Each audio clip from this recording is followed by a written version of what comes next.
안녕하세요. 책사입니다. 우리의 옛 이야기 시작하겠습니다.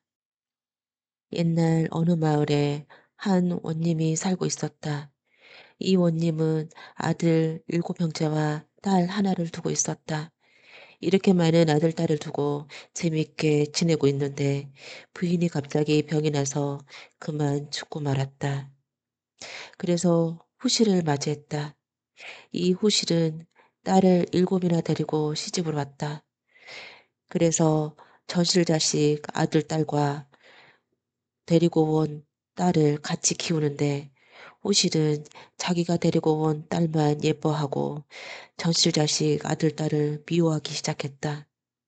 그러다가 끝내는 전실자식 아들, 딸을 없애버릴 궁리를 하게 되었다.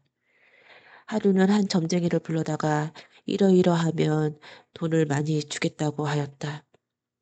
그리고는 갑자기 머리 골치가 아프다. 머리가 아파 죽겠다. 엄살을 떨며 자리를 펴고 누웠다.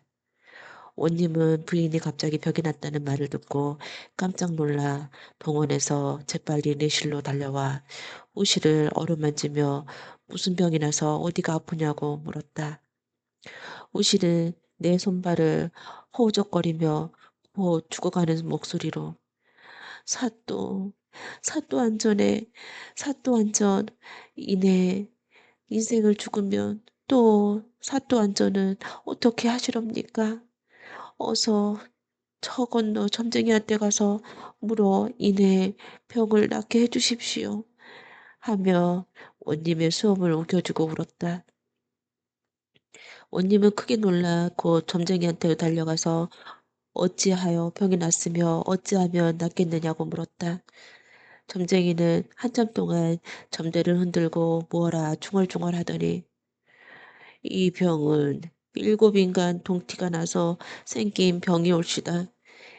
다른 약은 없고 아들 7형제의 간을 내어 먹어야 낫겠습니다. 하고 말하였다. 원님은 집에 돌아와 호실에게 점쟁이가 한 말을 전하였다. 막내 아들은 잠을 자다가 아버지와 새어머니가 주고받은 말을 듣고 깜짝 놀라 큰형을 깨워가지고 들은 대로 말하고는 우리가 여기 가만히 있다가는 7형제가 다 죽을 테이니 어서 도망갑시다 하고 말하였다. 그러나 큰형은 아니다. 우리는 아버지의 아들이니까 아버지가 하라는 대로 할 수밖에 없다. 우리가 도망가서는 안 된다 하고 말하였다. 아침이 되자 새어머니는 온님을 보고 어서 7아이의 간을 꺼내어 벽을 낫게 해달라고 졸랐다. 온님은 하인을 불러 7아이를 사냥에 나가자고 꾀어 산으로 데려가서 활로 쏘아 죽이고 7아이의 간을 꺼내 오라고 말을 하였다. 하인은 온님의 분부대로 아들 7형제를 사냥에 가자고 꾀어 산으로 갔다. 그러나 막상 쏘아 죽이려고 생각하니 선뜻 용기가 나지 않았다. 아직 아무것도 모르는 철부지. 죄도 없는 어린아이를 쏘아 죽인다는 것은 인간으로서 차마 할 수 없는 노릇이라 생각하여 하인은 우두커니 서 있기만 하였다. 그때 곰 한 마리가 나타났다.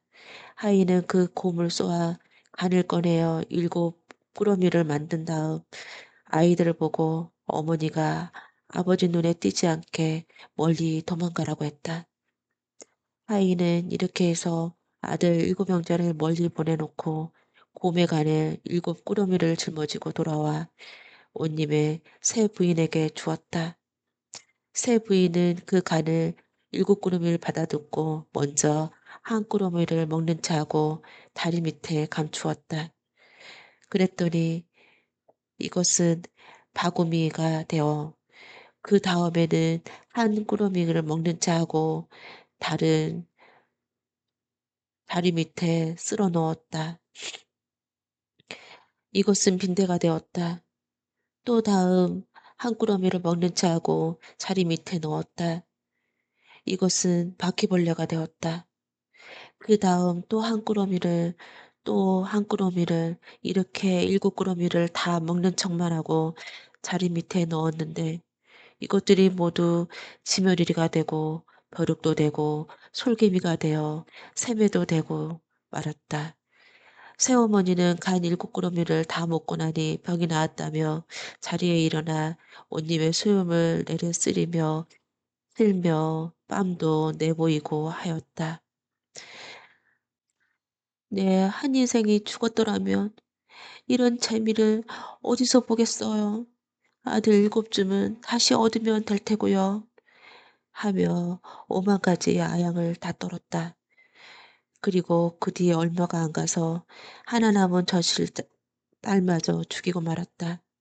이 딸은 온통하게 죽었기 때문에 접동사가 되어 슬픈 하소연을 하면서 이리저리 슬피 우며 돌아다녔다. 7형제는 한양으로 올라갔다. 한양에서 여러 해 동안 공부를 열심히 하여 과거를 보았더니 7형제가 모두 급제를 하고 높은 벌스를 하게 되었다. 7형제는 이런 기쁨을 아버지와 누이 동생에게 보이고 싶어 7마리의 말을 나누어 타고 많은 하인을 거느리고 풍악을 울리며 호화스러운 행차를 꾸며 가지고 아버지가 계신 고을로 내려갔다.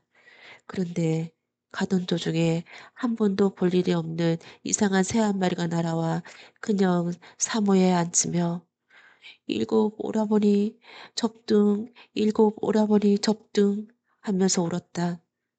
그리고는 둘째, 셋째, 넷째, 다섯째, 여섯째, 일곱째 이렇게 7형제의 사무 위에 차례로 앉으며 일곱 오라버니 접등, 일곱 오라버니 접등 하고 울었다. 7형제는 이것을 보고 아마 누이 동생도 서어머니에게 옹통하게 죽음을 당했구나 보다. 그래서 새가 되어 우리에게 하소연을 하는구나 하고 생각을 하였다. 7형제는 고향으로 돌아왔다. 그리고 아버지가 계신 관사를 향해 갔다. 그때 새어머니는 밖에서 과거업절을 해가지고 풍악을 울리며 오는 소리를 듣고 큰딸한테 누가 저렇게 호화스러운 행차를 하고 오는지 나가보라고 했다. 큰딸이 밖에 나갔다가 급히 돌아오더니 7 오라버니들이 과거급제를 해가지고 온다는 말을 했다. 이 말을 들은 새어머니는 아니 죽은 오라버니가 어떻게 오겠니? 너 잘못 본 게로구나. 하며 이번에는 둘째 딸한테 어서 나가보라고 했다. 둘째 딸도 나가서 보고 돌아오더니 7 오라버니가 과거급제 해가지고 온다고 했다. 새어머니는 그 말을 믿을 수가 없어서 셋째 딸에게 보고 오라고 했다. 셋째 딸도 역시 언니들하고 똑같은 말을 했다. 새어머니는 더욱더 믿을 수가 없어 넷째, 다섯째, 여섯째, 일곱째 이렇게 딸들을 차례로 내보냈다. 그런데 그 대답은 모두 7오라버니가 과거급제 해가지고 온다는 말이었다. 그때서야 새어머니는 여태까지 속고 살았음을 깨닫고 한편 분하고 한편 무섭기도 하여 온님의 무릎 위에 읊조리며 수염을 쥐어뜯고 얼굴을 꼬집어뜯으며 아이고 아이고 왜 나를 속였어. 7형제가 죽은 줄만 알았는데 과거급제 해갖고 오다니. 나는 무슨 낯으로 그놈들을 본단 말이오. 사또님도 야속하오. 저놈들을 나를 가만둘 리가 있겠소. 아이고 아이고 무서워. 난 숨어야지. 날 좀 숨겨주시오. 하고 울며 불며 안절부절 하였다. 그러다가 급한 길에 자리를 걷고 그 밑에 들어가 숨으려고 했다. 그런데 자리 밑에는 박히며 빈대며 벼룩들이 많이 있어 새어머니는 물어뜯고 쏘아대고 뜯어먹고 해서 그냥 있을 수가 없었다. 새어머니는 견딜 수가 없어 부엌으로 나와 숨으려고 했다. 그런데 부엌에는 바구미, 지며느리가 나와서 몸을 간질간질거리며 견딜 수가 없었다. 새어머니는 견디다 못해 지붕으로 올라가 숨으려고 했다. 그러자 이번에는 솔개미와 새매가 날아와서 쫓아댔다. 여기서도 견딜 수가 없어 이번에는 뒤뜰로 내려가 숨을 곳을 찾아보았다. 마침 굴뚝 밑에 둥시류가 있어 새어머니는 그것을 뒤집어 쓰고 가만히 숨어 있었다. 7형제는 집으로 들어와 아버지께 인사를 드리고 자기들이 하인들의 도움을 받아 죽지 않고 살아 한양에 가서 열심히 공부하여 과거급제를 하고 벼슬까지 해가지고 오는 길이라고 말한 다음 누이 동생은 어디 있느냐고 물었다. 아버지는 아무 말도 못하고 아들들의 얼굴을 보기가 안 되었는지 소매로 얼굴을 가리며 돌아앉았다. 그러자 막내 아들이 오동지 딸의 삼배적삼 호바지 입히고 온열에 손바지 저고리를 입히고 신밥 3년 묵은 군장에 먹이고 가진 못된 짓을 다 하다가 끝판에는 우리 일곱 형제를 죽이려고 꾀병으로 간을 내먹다 하더니 나이 어린 누이 동생마저 죽인 새어머니를 그냥 내버려 둘 수가 없습니다. 쏘아 죽이겠습니다. 하며 울부짖었다. 그러나 큰형은 새어머니가 우리에게 못되길 굴긴 했지만 그래도 우리를 낳아주신 아버지를 뒷바라지하고 또 말벗이 되어준 것을 아버지를 위로한 사람이니 차마 그럴 수가 있겠느냐 하고 점잖게 동생을 달래었다. 둘째 형도 형님 말씀이 옳다 하였다. 그래서 안 된다고 했다. 셋째 형도 넷째 형도 모든 형들이 새어머니를 쏘아 죽여서는 안 된다고 했다. 그래서 막내 동생도 형들의 말을 듣고 마음을 가라앉히고 있었다. 그러나 새어머니를 꼴이나 보아야겠다며 집안에 여기저기 샅샅이 뒤져보았으나 아무리 찾아도 새어머니를 찾아낼 수가 없었다. 그러나 나중에 뒤뜰 굴뚝 밑에 엎어져 있는 동시들을 들춰보았다. 그랬더니 그 스리 밑에 큰 곰 한 마리가 있었다. 새어머니는 스리 밑에 숨어 있다가 그만 곰으로 변해버린 것이었다. 일곱 형제는 뜻하지 않는 곰을 보았기 때문에 활로 쏘아 죽였다.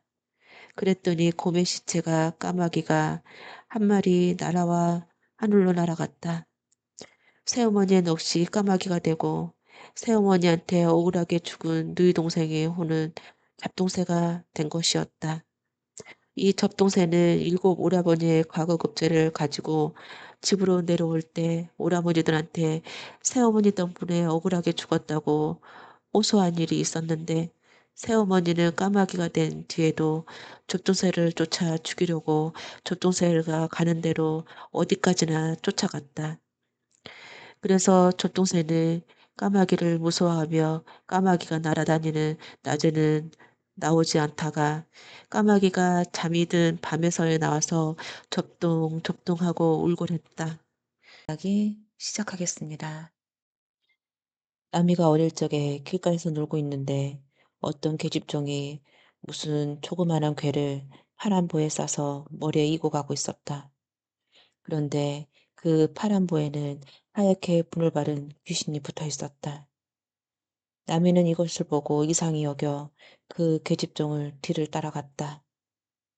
종은 어느 재상집으로 들어갔는데 곧 그 집에서는 우는 소리가 났다. 나미가 그 집 하인에게 보고 어째서 갑자기 사람들이 우느냐고 물었다. 하인은 이내 작은 따님이 갑자기 죽어서 온다고 말을 했다. 나미는 내가 이 집에 들어가면 그 죽은 딸이 살아날 터이니 안으로 들어가게 해달라고 문지기에게 말했다. 문지기는 안 된다고 했다. 그러는 동안에 주인이 그 말을 듣고 들어오라고 말을 했다. 나미가 죽은 딸의 방에 들어가 보니 보자기에 붙어있던 분바른 귀신이 그 집 딸 가슴 위에 버티고 앉아 있었다. 그런데 나미를 보자마자 귀신은 뛰어 달아났다. 그러자 죽었던 딸이 살아났다. 살아난 것을 본 나미는 밖으로 나왔다. 그랬더니 딸은 또 죽고 말았다. 나미가 다시 처녀의 방으로 들어가 보니 그 귀신은 또 처녀의 가슴에 올라타고 있었다. 그러나 나미는 들어오는 것을 보고 귀신이 또 달아났다. 죽은 처녀는 다시 살아났다. 나미는 저기 파란보에 싼 괴에 무엇이 들어있냐고 물었다. 처녀는 일갓집에서 보내온 홍시가 들어있다고 대답하고 그 홍시를 먹고 갑자기 죽었다고 했다. 나미는 그 파란보에 요사스러운 귀신이 붙어 있어서 그러니 다시는 귀신이 붙지 못하도록 이러이러한 약을 쓰라고 일러주었다. 이 집을 바로 곤남인 대상의 집이었다. 곤남은 남의 인물됨을 보고 사이를 삼으려고 했다.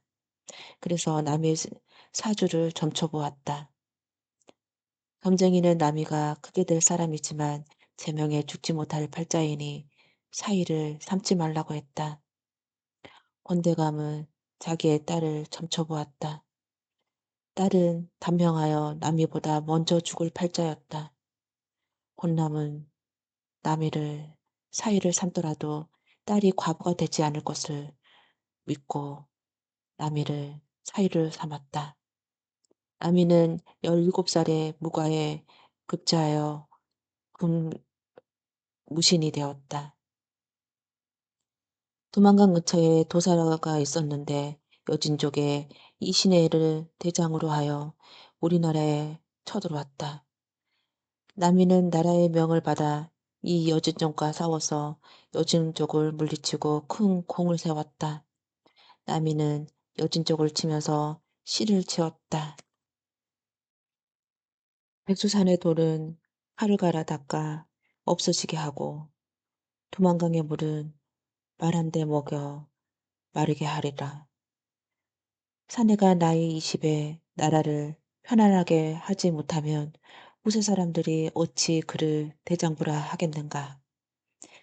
이 시는 남이의 큰 포부와 나라를 걱정하는 마음이 가득 담긴 시였다. 그런데 이 시 때문에 남이는 억울한 죽음을 맞게 되었다. 남이를 소중한 장수로 여겼던 세종대왕이 돌아가시고 예종대왕이 임금이 되었다. 부디 얼마 안 돼서 남이가 궁궐을 지키고 있는 하룻밤에 혜성이 나타나 대궐로에 떨어지는 것을 보았다. 남이는 혜성이 나타나 떨어지는 것을 보니 묵은 것을 없애고 새 것을 나타내게 하려라는 하늘의 뜻이었다. 하고 혼잣말을 했다. 평소부터 남이는 시기하던 유자광이 이 말을 듣게 되었다. 그래서 유자광은 바로 예종대왕한테 쫓아가서 남이가 임금을 거역하라 한다고 고해 바쳤다.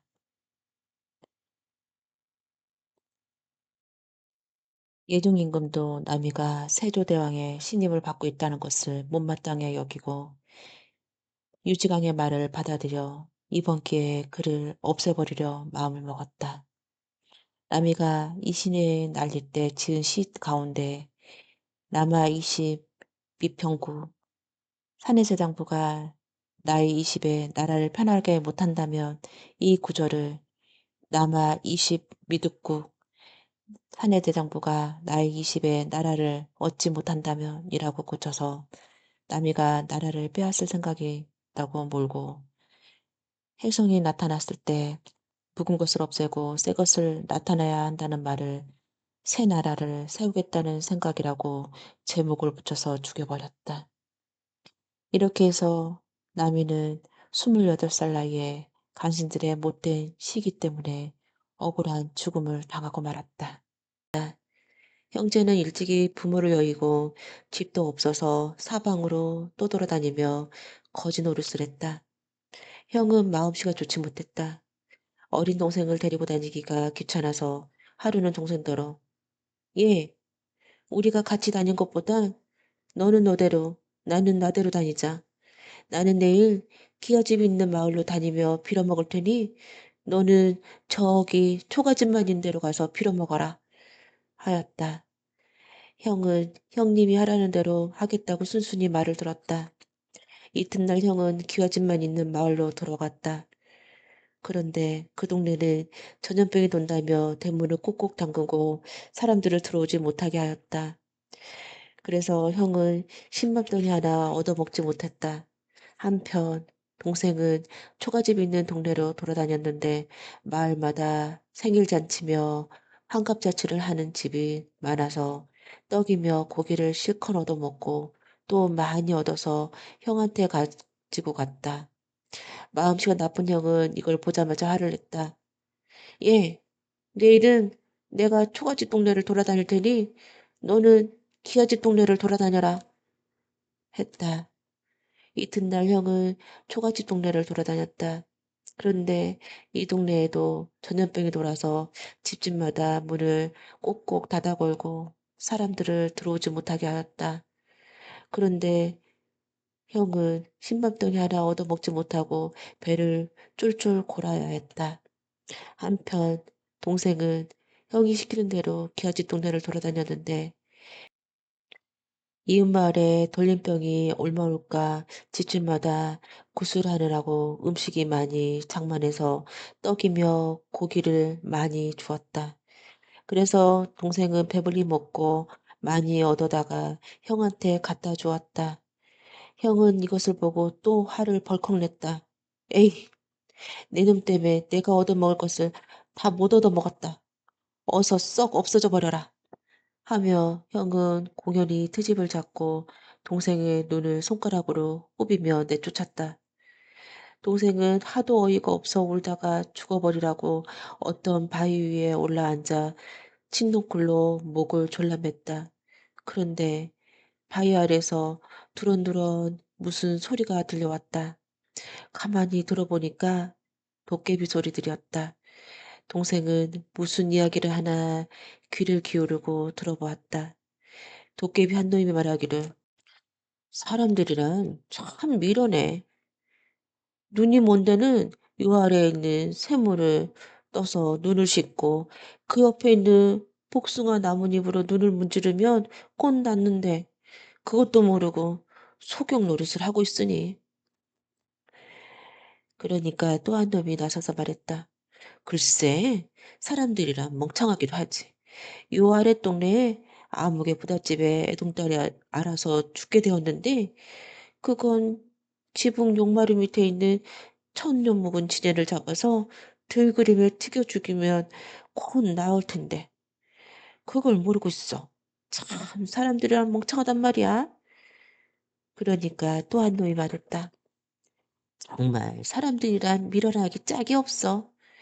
요 아래 동네 사람들이 물이 없어서 먼 데까지 물을 길어다 먹으려고 고생들 하고 있잖아?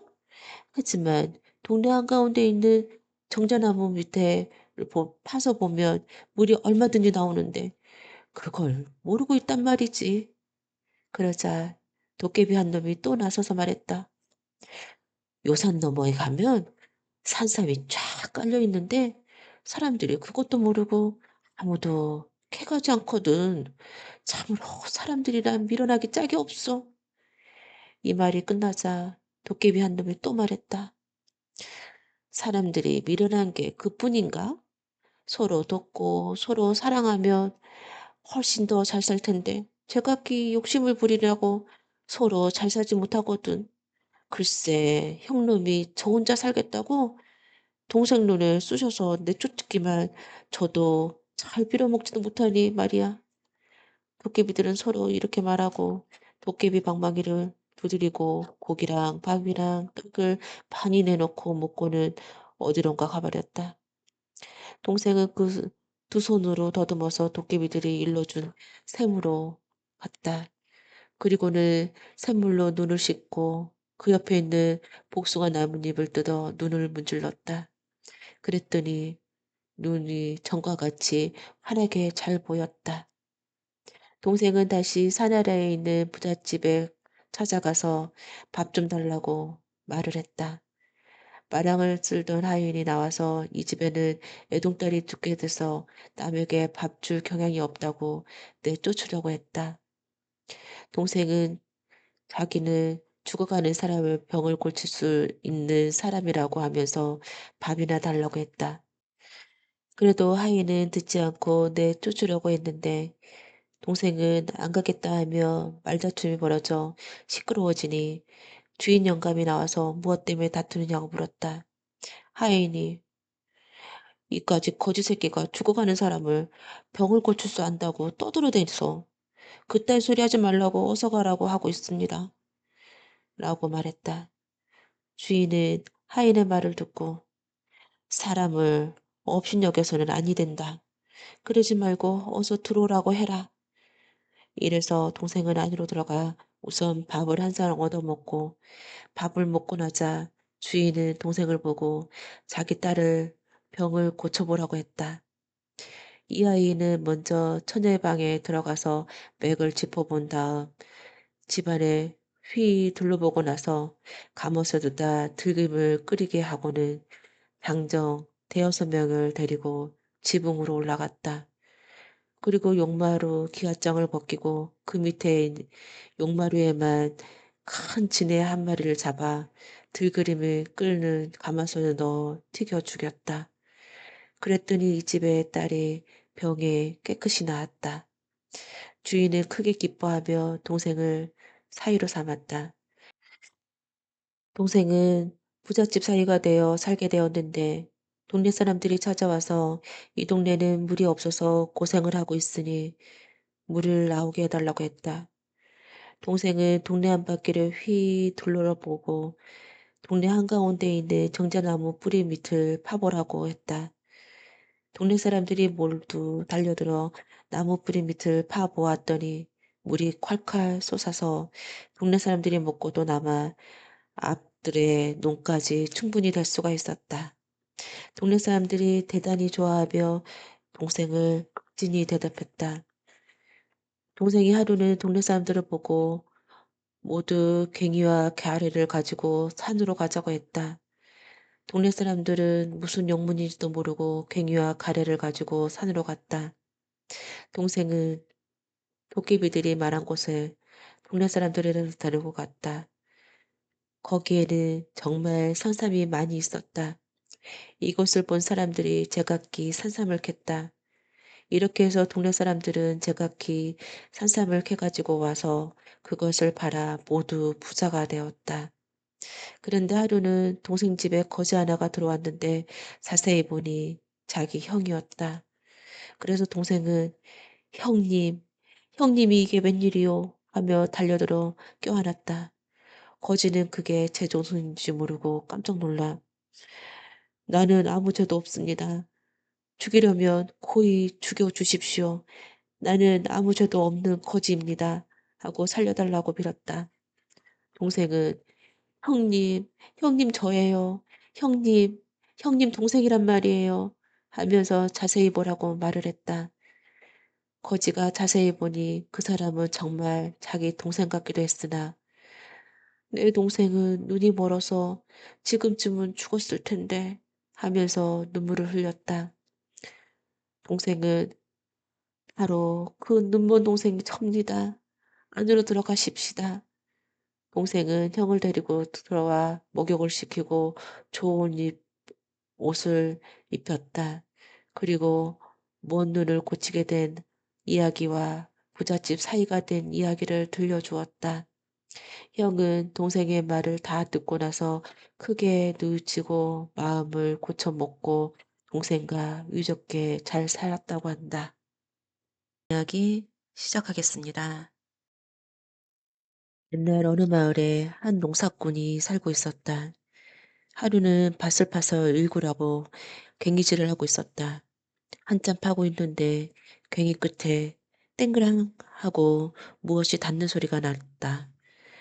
무엇일까 하고 더 파 내려가 보니 커다란 독 하나가 나왔다. 굉장히 큰 독이었지만 일그러지고 볼품이 없는 헌 독이었다. 에이, 이까지 독. 하고는 그대로 내버려 두려고 했지만 집이 워낙 가난해서 그릇이 많지 않았기 때문에 허드렛 물건이라도 넣어주고 쓸까 싶어 집으로 가져갔다. 그리고 우선 괭이를 넣어 두었다. 이튿날 이 사람이 일을 하러 나가려고 그 독에서 괭이를 꺼냈는데 독 안에는 똑같이 생긴 괭이가 또 한 자루가 있었다. 이 사람은 그 괭이도 꺼냈다. 그런데 괭이를 꺼내고 보니 똑같이 생긴 괭이가 또 하나 들어있었다. 이 사람은 이상하게 생각하고 돈 한 입을 독 안에 넣었다 꺼내 보았다. 그랬더니 독 안에는 돈이 똑같이 생긴 한 입이 있었다. 그 돈을 꺼내고 보니 또 한 입이 또 있었다. '아 이거 참 이상한 독이로구나.' 하고 생각하며 제 저고리를 벗어서 독 안에 넣었다 다시 한번 꺼내 보았다. 그랬더니 이번에는 똑같이 생긴 저고리가 독 안에 있었다. 그 저고리를 꺼냈더니 또 똑같이 생긴 저고리가 또 들어 있었다. '이야 이거 큰 보물을 얻었구나.' 일그러지고 볼품없는 헌 독이었지만 무엇이든 넣었다가 꺼내기만 하면 얼마든지 나오는 하수분이로구나 하고 좋아서 어쩔 줄 몰랐다. 곧 아내를 불러서 이상한 독을 보여주고 이 독이 무엇인지 넣었다가 꺼내면 얼마든 나오는 아주 귀중한 독이니 간수하라고 일러두었다. 이 사람 집에 무엇이든지 넣었다 꺼내면 그와 똑같은 것이 나온다는 이상한 독 이야기가 온 동네에 퍼지기 시작했다. 그 소문을 들은 사람들은 모두 그런 독이 자기네 집도 있었으면 하고 부러워했다. 이 사람이 살고 있는 동네에는 욕심 많은 부자 영감이 있었는데 이 부자 영감도 이상한 독 소문을 듣고 욕심이 나 어떻게든 그 독을 제 손에 넣으려고 여러모로 궁리를 해봤다. 그러다가 하루는 이 사람이 찾아가서 "여보게, 자네 집에 이상한 독이 있다지? 그런데 그 독은 어디서 얻었는가?" 하고 물었다. "예, 그 독은 우리 밭에서 파내었습니다." 하고 대답했다. 그러자 부자 영감은 "그래? 그럼 그 독은 내 것일세?" 하고 말하였다. 그래서 이 사람은 깜짝 놀라며 "어째서 그 독이 영감님 독이십니까? 제가 제 밭에서 파낸 독인데 어째서 영감님이 독이란 말씀입니까?" 하고 물었다. 부자 영감은 "자네 밭이란 게 원래 내 밭 아니었는가? 우리 할아버지 때 난리가 나서 피난 가려나 그 독을 밭에다 묻었던 것인데 그 뒤로 파오지 못해 그냥 둔 것일세. 나는 그 일을 잊고 독을 묻어둔 채 그 밭을 팔았으니 독은 내 것이 아닌가. 나는 자네한테 밭만 팔았지 독은 팔지 않았거든. 그러니 그 독은 내 거란 말일세." 하고 말하였다. 이 사람이 부자 영감을 말을 듣고 보니 그럴듯해서 그 독을 부자 영감한테 돌려주려고 했다.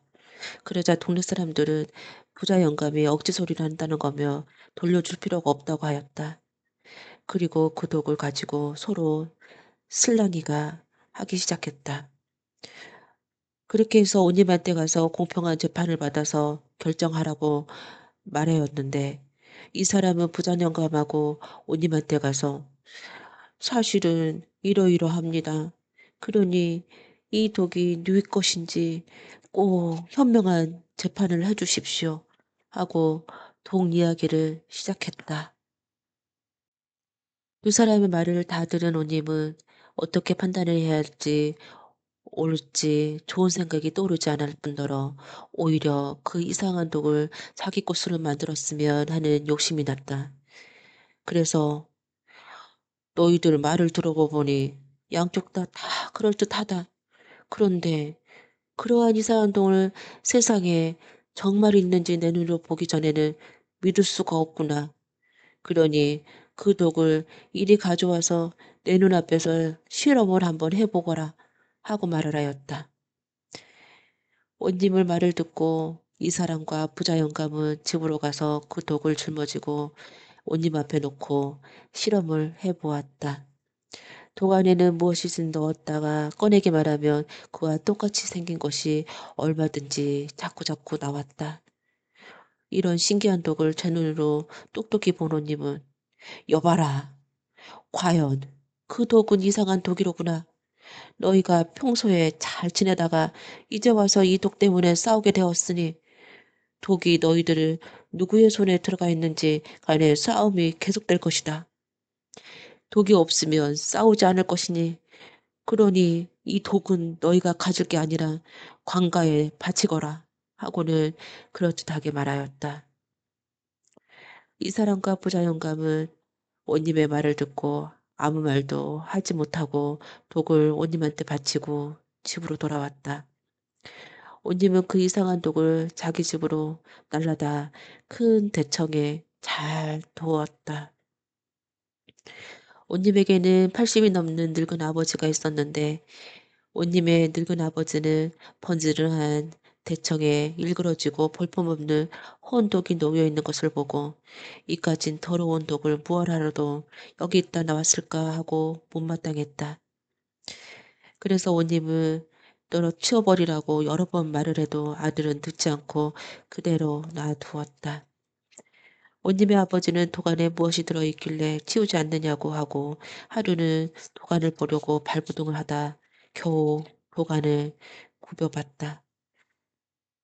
그런데 독이 어찌나 큰지 안이 잘 보이지 않아서 굽은 허리를 턱 굽어서 독 안을 들여다보다가 그만 독 속으로 빠져버렸다. 집안 사람들은 이것을 보고 깜짝 놀라서 얼른 온님의 아버지를 꺼냈다. 꺼내고 보니 똑같이 생긴 온 영감이 또 독 속에서 나왔다. 이 영감을 꺼내고 또 영감이 또 나왔다. 그런데 영감은 독 속에 또 앉아 있었다. 영감을 독 속에서 꺼내고 놓고 보면 독 안에는 또 똑같이 생긴 영감이 있고 그러고 보면 또 나와 있고 나중에는 영감을 꺼내다가 지쳐버렸다. 영감을 꺼내기를 멈추고 바라보니 대청 안에는 영감들로 꽉 차 있었다. 그 영감들 모두 똑같이 생겨 누가 정말 원님의 아버지인지 가려낼 수가 없었다. 그래서 원님은 진짜 아버지를 찾아내려고 아버지 하고 불러봤다. 그랬더니 그 많은 영감들이 일제히 왜 그러느냐 하고 대답하였다. 그렇게 되고 보니 원님은 어이가 없어 수많은 영감들을 멍하니 바라보고만 있었다. 그런데 영감들은 서로 내가 뭔데 온님의 아버지 행사를 하느냐. 내가 진짜 온님의 아버지다. 너는 가짜이니 썩 물러가거라 하고 호령하며 실랑이가 시작되었다. 그러다가 말이 왔다 갔다 하더니 나중에는 서로 멱살을 잡고 치고받고 하면서 엎치락뒤치락 이리 땡굴 저리 땡굴 싸움을 시작되었다. 싸움은 점차 심해져 큰 싸움이 되었는데 서로 밀치고 닥치고 하다가 독에 부딪혀 그만 그 이상한 독은 깨져 바스러뜨리고 말았다. 대청마루 하나 가득 있던 수많은 늙은 영감들 가운데 진짜 온님 아버지는 하나뿐이었고 다른 영감은 가짜일 텐데 진짜 아버지를 골라내지 못하는 온님은 어찌해야 좋을지 발만 둥둥 구르고 있었다. 다 똑같이 생긴 아버지 모양을 하고 있는 누구는 먹이고 입히고 누구는 안 먹이고 안 입힐 수가 없게 되었다. 무엇이든 한정없이 나오는 화수분 같은 이상한 독이 깨지면서 없어졌으니 이건 큰일 났지 뭔가. 100명이나 되는 늙은 아버지를 먹이고 입히고 해야 할 것이 생각해 보니 기가 막혔다. 원님은 다시 한번 대통마루에 하나 가득 있는 늙은 아버지를 바라보면서 한숨만 푹푹 쉬고 있었다. 박돌이라는 백정이 살고 있었다.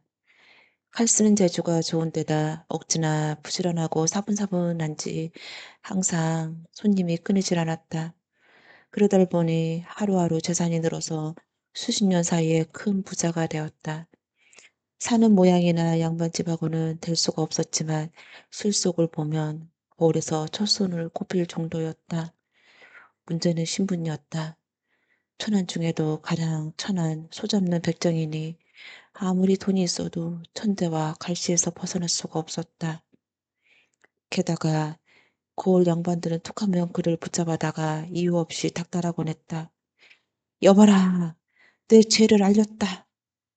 그러면 백정은 싹싹 비는 수밖에 없었다. 죽을 죄를 졌습니다. 제발 용서하십시오. 이렇게 빌고서 재물을 싸다가 바쳐야 풀려나니 견디기 어려운 일이었다.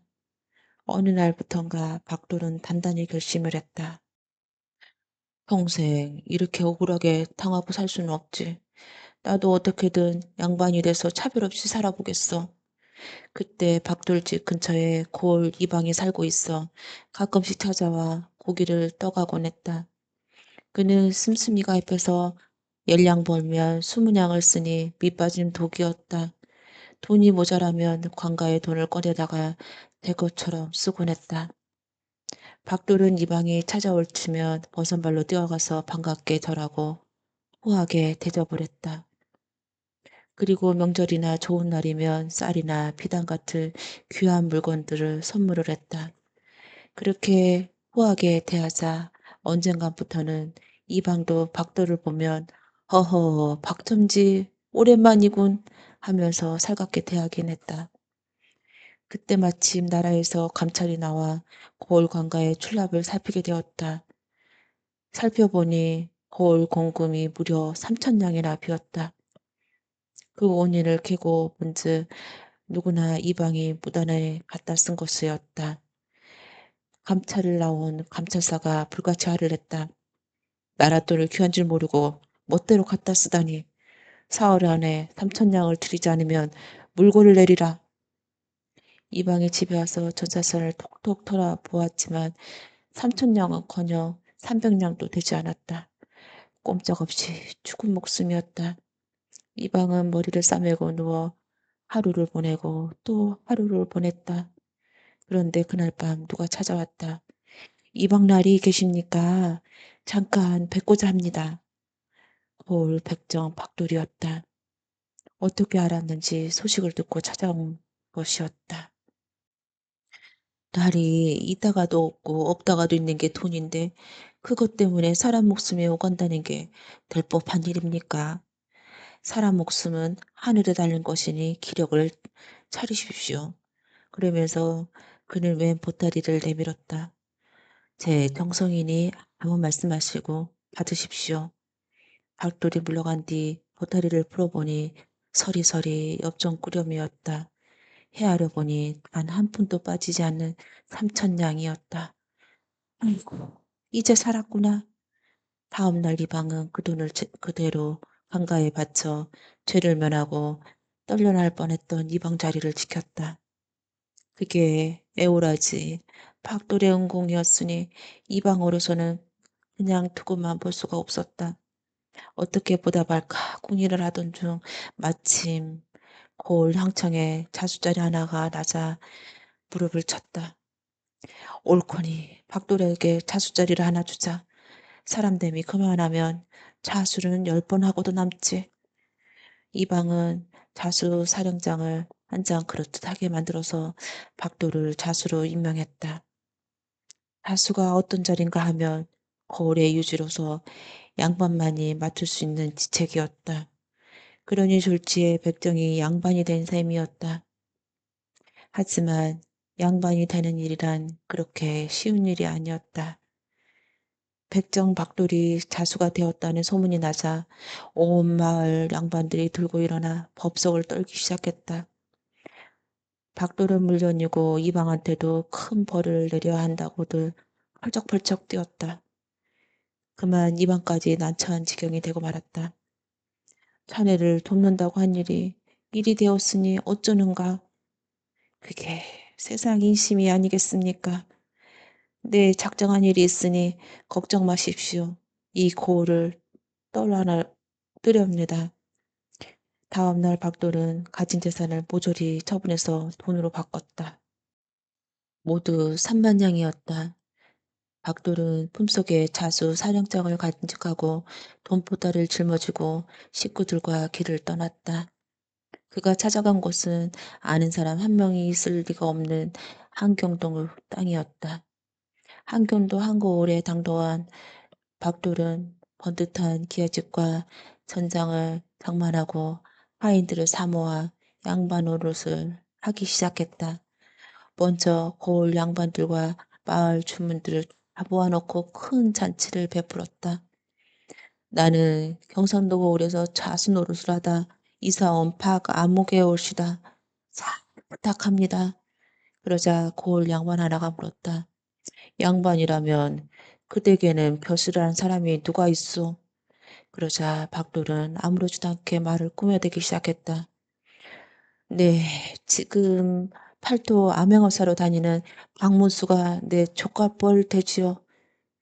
박문수라는 말에 다들 입이 딱 벌어지고 말았다.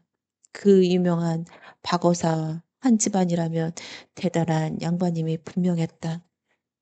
그런데 일이 어찌 되려고 그러는지 진짜 박문수 여자가 어느 날 그 동네를 지나가게 되었다. 주막에 앉아 술잔을 기울이고 있는데 사람들이 하는 얘기가 수상했다. 저 새로운 양반 있어. 암행어사 박문수와 같은 일가라네? 삼촌뻘이라지. 저 새로운 양반 말이야. 암행어사 박문수와 일가라네. 삼촌뻘이라지. 글쎄, 그렇다더만. 박문수가 들어보니 기가 막힐 노릇이었다. 한경도 땅에 친척이 있다는 건 금시초문이었다. 어느 사기꾼이 자기 이름을 팔아먹는 것인가 분명했다. 살다 보니 할 일이 다 있군. 그날 저녁 박문수는 사람들에게 길을 물어 박돌의 집을 찾아갔다. 한바탕 경을 칠 판이었다. 계십니까? 지나가는 객이 하룻밤 묵고자 합니다. 그러자 안에서 하인들이 뛰어나와 맞이하는데 대접이 융숭했다.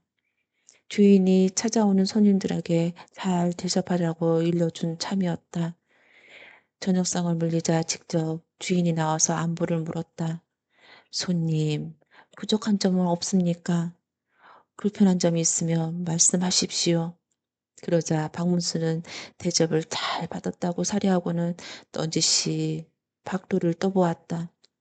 그런데 듣자하니 주인장이 어사 박문수하고 밀가라고요? 박돌은 그 소리를 듣고서 화들짝 놀랐다. 예사로 묻는 것이 아니니 속뜻이 잠겨 있음이 짐작하였다. 그는 눈을 들어 손님 행세를 찬찬히 살펴보았다. 이리 보고 저리 보아도 애써 사람이 아니었다. 박돌은 바닥에 넙죽 엎드렸다. 죽을 죄를 졌습니다. 용서해 주십시오. 아니 갑자기 왜 이러시오? 소인이 이미 눈치를 챘습니다. 저희 죄를 용서해 주십시오. 그러자 박문수가 박돌을 달래며 말했다. 이럴 게 아니라 어디 사연 좀 들어봅시다. 그러자 박돌은 경상도 땅에서 백정 일을 하던 일부터 그곳에 이사 올 때까지의 그간의 사연을 숨김없이 털어놓았다. 한참을 얘기를 듣던 박문수도 자기도 모르게 고개를 끄덕였다. 수인이 양반 노릇을 한 것은 세도를 부려보자는 심산에서가 아닙니다. 그저 사람답게 한번 살아보자는 것이요. 하늘이 낸 사람이란 누구나 귀한 법이 아니겠습니까? 그러나 대가님의 가문을 판 것은 입이 10개라도 변명할 길이 없으니 제값을 받겠습니다. 처분대로 하십시오. 박문수가 귀로 박돌의 말을 듣고 눈으로 행동거지를 보니 어지간한 인물이 아니었다. 천하지천한 백정 출신이라지만 웬만한 양만의 열몫을 하고도 남을 인품이었다. 박문수는 뭔가를 골똘히 생각하더니 입을 열었다. 내가 알아서 처리할 터니 처분을 기다리시오. 박돌의 집을 떠난 박문수는 며칠간 거울을 두루 살펴본 다음 강가로 사또를 찾아갔다. 암행어사 박문수란 말에 사또가 깜짝 놀라 허둥댔다. 라리, 어인 행차이십니까? 제가 있거든 벌을 내려 주십시오. 거울이 태평하니 무슨 죄가 있겠습니까? 인차사 들렸습니다. 그러면서 이런저런 한담을 나누던 박문수가 뜻하지 않는 말을 꺼냈다. 이 거울에 저희 삼촌분 되는 어른이 사십니다. 내일은 그 집을 들러보고 떠날 참입니다. 네, 그러셨군요. 다음 날 박문수가 백정 박돌의 집으로 행차하자 이방 이하의 여러 간속들이 뒤를 따르고 동네 사람들이 웅성웅성 모여들었다. 박문수는 박돌의 집을 도착하자마자 대문을 활짝 열면서 안으로 들어갔다. 어르신, 문수가 길을 가다가 인사차 들렸습니다. 그러자 방문이 덜커덩 열리더니 박돌이 한 손에 담뱃대를 든 채 고개를 빼꼼히 내밀었다. 오, 조카님 오셨구먼. 그러지 않아도 들을 줄 알고 기다리고 있었네. 어서 올라와. 눈 하나 깜딱 안 하고 여유롭게 맞이하는 것이었다. 그러자 박문수가 마음속으로 무릎을 탁 치면서 감탄했다. 역시 인물은 인물이로군. 내가 사람을 제대로 봤어. 박문수가 그렇게 박돌의 집에 한나절 머물다가 가니 동네 인심이 박돌한테로 모여들었다. 이생 그가 대단한 양반이라는 걸 의심하는 사람은 한 명도 없었다. 고을에 내노라는 양반집마다 저마다 그와 친해보려고 소문을 보내고 선물이 집안에 그득할 지경이었다. 박문수는 그냥 떠났지만 박돌은 그 은공을 지나칠 사람이 아니었다. 그는 가난하게 살고 있는 한양 박문수 본가에 돈을 실어 보내면서 번듯한 새 집을 지어주고 세간에 장만해 주었다. 박문수도 팔도 감차를 마시고 집을 돌아와 보니 낡은 올도박은 간데없고 번듯한 기아집이 기다리고 있었다. 웬일인가 의아해하고 있는데 동생이 뛰어오면서 다짜고짜 타박을 하기 시작했다. 형님, 나 좀 봅시다. 난 형님이 청렴한 줄 알았더니 어디서 수차례서 이렇게 재물을 모았단 말이오. 형님에게 단단히 실망했소. 박문수가 곰곰이 생각하니 박돌이라는 게 분명했다.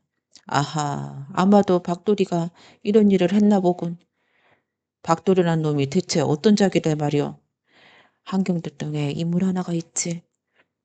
박문수가 웃으면서 박돌에 관한 이야기를 해주자 동생의 낯빛이 불그락불그락 씩씩거리기 시작했다.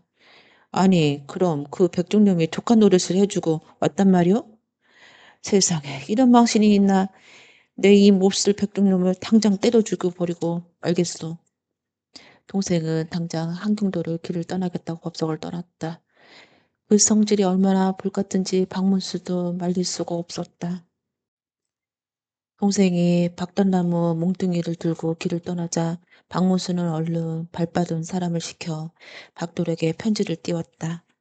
동생이 불같이 화가 나서 찾아가고 있으니 잘 제접하고 보내라는 내용이었다. 편지를 받은 박돌은 동네 사람들을 다 집에 불러놓고 좋은 음식에 좋은 술을 잔뜩 차려놓고 대접하면서 호기롭게 말을 했다. 자, 오늘 내가 좋은 구경을 시켜줄 테니 잘들 보시구려. 전에 다녀간 박무수 조카의 아랫동생이 미친 증이 있어 집안에 걱정거리는데 마침 이리로 온다고 하니 내 어찌 하는가 조카들을 지켜보시오. 사람들은 기다리고 있으려니 아닌가 다를까 한 양반네가 몽둥이를 들고 들이닥치며 소리를 쳤다. 야, 이 백종놈아 어딨느냐? 내가 우리 아저씨라고? 형님은 어떨지 몰라도 나한테는 안 통한다 이놈아.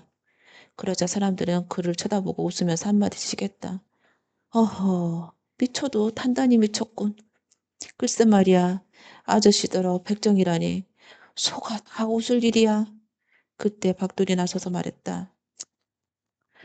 아직도 미친 병을 못 쳤단,